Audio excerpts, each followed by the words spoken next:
You may proceed, ma'am, when you're ready. You have 2 minutes. I believe this is a continuation of the lady's interjection yesterday.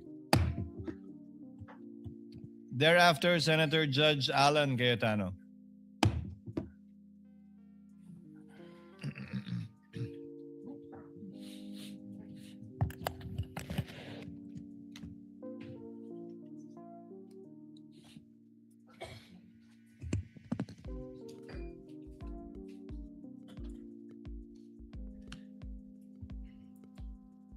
We are ready, Mr. Presiding Officer. For the witness.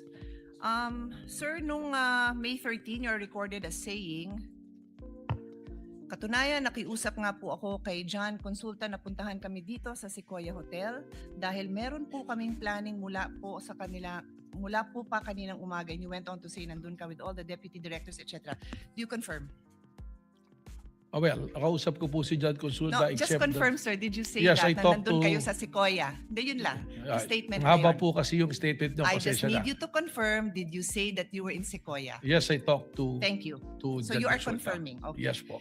And then later on, dinagdag nyo, wala kami sa Senado, we are on stand down because that's the instructions. Did you also say that? Yes po. Thank you.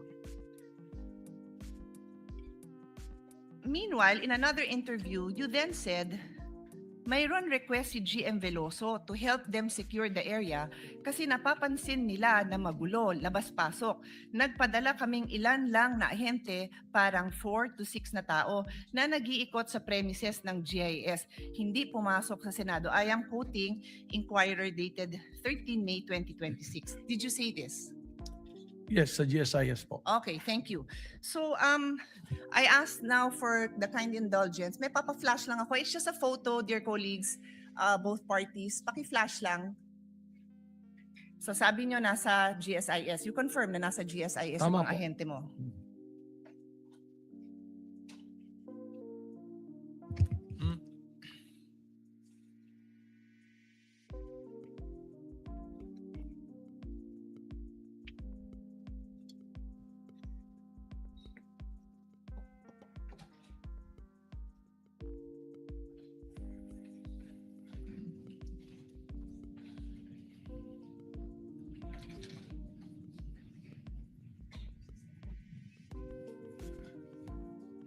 Pwede magpa-update sa technical what's going on. It's just a photo. No. Ito, I'm just showing the Senate website for the record. Senate website. Tapos po, nandito po sa right corner. Can you read it, sir? It says contact information. Can you read it? Hindi ko po Okay, makakabasa. paabot ko sa page yung same thing. It is just the Senate website. Page, pakiabot. Thank you.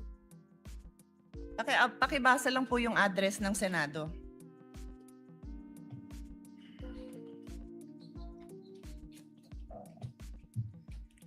Contact information, GSIS Building, JW Jokno Building, Pasay City, 1300 Metro Manila, 632-8552.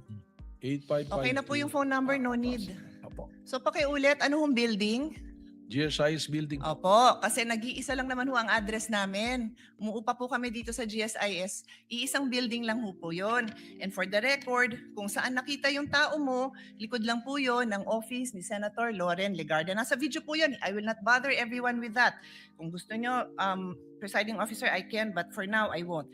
Kasama po yun sa area na inuupahan ng Senado sa GSIS. We are paying rent for the information of all. So yan po ang gusto ko lang ma-establish. It seems kasi po na you swore an oath, no, to tell the truth, the whole truth, and nothing but the truth. Is that correct? Yes po. Thank you very much. So sa kaalaman po ng ating mga nanunood at masigasig na taga-subaybay ng mga kababayan natin, Rule 133 on the weight and sufficiency of evidence. Sabi sa Section 1, preponderance of evidence, in determining where the preponderance or superior weight of evidence on the issues involved lies, the court may consider all the facts and circumstances of the case, the witness's manner of testifying, their intelligence, and also their personal credibility. Furthermore, in Section 11 of Rule 132, A witness may be impeached by evidence that his or her general reputation for truth, honesty, or integrity is bad. So nagring na yung bell, I will be loyal, I will follow this na lang, pero may record pa sana akong papakita. If the body wants, I will show the video na sinabi din po ni NBI director in interview, wala pong nasaktan, wala pong nangbugbog, but we have a video, alam po ng lahat ng mga kasamahan natin na yung OSAA, yung aming pong personnel, binugbog. May video po tayo niyan. I leave it to the body, I leave it to the presiding officer if we want to take up the time of this court to show that. Yun lang po, maraming salamat. Thank you, Senator Judge Pia Cayetano. Senator Judge Alan Cayetano is recognized for his interjections and interventions. And if there are no other Senator Judge that will do so, the presiding officer shall make his interjections. Senator Judge Alan Cayetano, may proceed. Before the questions, just two manifestations. No? The gentleman may proceed Yeah. with his manifestation. First of all, to the NBI director, he looked at me when I smiled a while ago.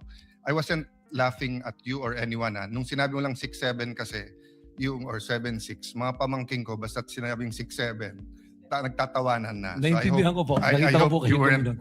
yung iba kasi hindi, baka akala ko anong I ibig understand sabihin. po. And we're on Yes po. TV, so we can be on opposite sides, but we can be very professional, di ba? Salamat So, po. the second manifestation, Mr. President and Honorable Presiding Officer, much have been said about technicalities, humahaba to, may mga relevant, irrelevant. So I just want the prosecution and defense to know, because we're gonna go on a short break. Short lang naman, SONA sa Monday kontra SONA sa Tuesday, makikita tayo sa Wednesday.